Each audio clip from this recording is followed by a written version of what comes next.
보시는 것처럼 집합건물법은 시행사 또는 시행사가 선정한 관리회사의 신규 관리단에 대한 업무 인수인계 관련해서 인수인계 의무에 관해서 별다른 규정을 하고 있지는 않아요. 명백하게 명확한 규정을 하고 있지는 않습니다. 하지만 판례는요, 이런 유사한 사안에서 잘 보세요. 이 판례의 법리가 중요해요. 집합건물법 구조의 3 제1항. 자, 여기에서 도출하고 있습니다. 어떠한 법리를 도출해요. 즉, 여기는 명확하게 안 나왔지만, 이렇게 업무 인수인계 요구할 근거를 여기에서, 즉, 구조의 3 제1항에서 도출하고 있습니다. 뽑아내고 있어요. 자, 이 조항에 의해서 건물의 분양자는 관리인을 선임하여 이 사건 건물의 관리를 개시한 채권자, 여기 관리인입니다. 관리인에게 그 관리와 업무와 관련해서 협력할 의무가 있다라고 도출하고 있어요. 즉, 관리인 사무를 개시할 때까지 관리하는 것이니까 관리인 사무를 개시하면 관리 업무 중단하고 여기에 대해서 인수인계에 협력하라, 이런 것을 이 조항에 의해서 도출하고 있단 말입니다. 판례 법리가 그거예요. 판례 법리 중요합니다. 대부분 집합건물법은 조항 자체가 전체 66개밖에 없기 때문에 66개 조항밖에 없기 때문에 굉장히 부실해요. 나머지 디테일한 사안은 전부 판례의 법리로 채우고 있습니다. 그러니까 집합건물법은 판례를 많이 알아야 되고 이 집합건물 전문가에게 의뢰하셔야 되는 이유가 바로 그런 것이에요. 이런 집합건물의 그냥 법리 가지고는 해결을 못해요. 판례를 알고 실무에서 어떻게 움직이고 있는지를 명확하게 아셔야만 그 소송에서 승소로 하시고 솔루션을 제공할 수가 있게 되는 것입니다. 자, 그래서 이런 의무를 판례는요, 구조의 3 제1항에 의해서 도출하고 있다는 것이에요. 건물 분양자는 이 관리인에게, 즉 분양자, 시행자는 관리인에게 관리 업무와 관련해서 협력할 의무가 있다라고 선언하고 있어요, 판례가. 그래서 이 관리회사는 시행사하고 위탁계약 체결한 거잖아요. 분양자, 즉 시행사와 체결한 관리계약 종류에 따라서 그 관리 업무에 관한 자료 일체를 인도할 의무가 있다. 왜요?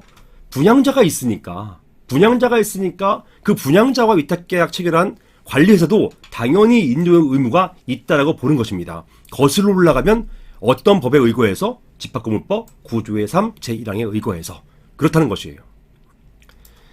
자, 채권자, 이 관리인입니다. 채권자, 관리인은 분양자를 대위해서, 즉 채권자가 분양자에 대해서 권리가 있고 분양자가 의무가 있잖아요. 분양자가 가만히 있어요. 시행사가 가만히 있습니다. 그럴 경우 어떻게 하느냐? 채권자인 관리인이 분양자인 시행사를 대위해서, 이 대위라는 표현이 좀 어려운 표현인데 쉽게 얘기하면 대신해서예요. 대신해서 채무자, 관리회사에게 이 사건 건물의 관리 업무에 관한 각 자료, 인도를 구할 권한이 있다. 이 자료에는 관리사 받아놓은 관리 비용, 장기수선 충당금, 각종 비용들이 있는 것이죠. 이런 비용들을 관리회사가 막 빼내가면 안 된단 말이에요. 이런 것들을 달라고 할 수 있는 근거가 있다라는 것이고, 이게 바로 판례의 법리입니다. 굉장히 중요한 법리죠. 의미 있는 판결입니다. 자, 즉 이러한 법원의 태도에 따르면 집합건물 구조의 3항 제1항에서 분양자, 반복된 얘기예요. 분양자, 시행사의 업무 인수 인계 의무가 도출된다라는 것이고, 판례가 그렇게 본다는 거예요. 이거 법만 아무리 들여다 본다 하더라도, 이 법을 많이 안다 하더라도 이런 판례 법리 모르면 이런 이야기를 할 수가 없어요. 이렇게 구조의 3에서 이런 업무 인수 인계 의무가 도출되며 신규 관리단의 관리인은 시행사에게 업무 인수인계를 요구할 권한이 있고, 시행사는 반대로 의무가 있으며, 신규 관리단, 관리인은 이러한 권한을 관리회사의 대위 행사, 즉 관리단이 시행사에게 행사할 수 있고 권리가 있고, 시행사는 의무가 있고, 이러한 의무를 관리회사가 마찬가지로 지게 되는 거니까 시행사하고 위탁계약 체결한 관리회사도 동일한 의무가 있으니까, 만약에 시행사가 가만히 있다라고 할 경우에는 관리단이 시행사를 대신해서 이런 권리를 행사한다는 거예요.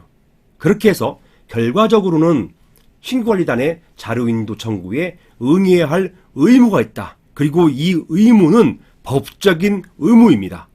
그냥 따라도 되고 안 따라도 되고 이런 게 아니라 법적으로 따라야 되는 의무인 것이고, 만약에 안 따를 경우에는 법원에 이런 것에 대해 인도 청구를 할 수가 있는 거예요. 인도 청구에서 인도 가처분 이런 것들을 할 수가 있게 되는 것입니다.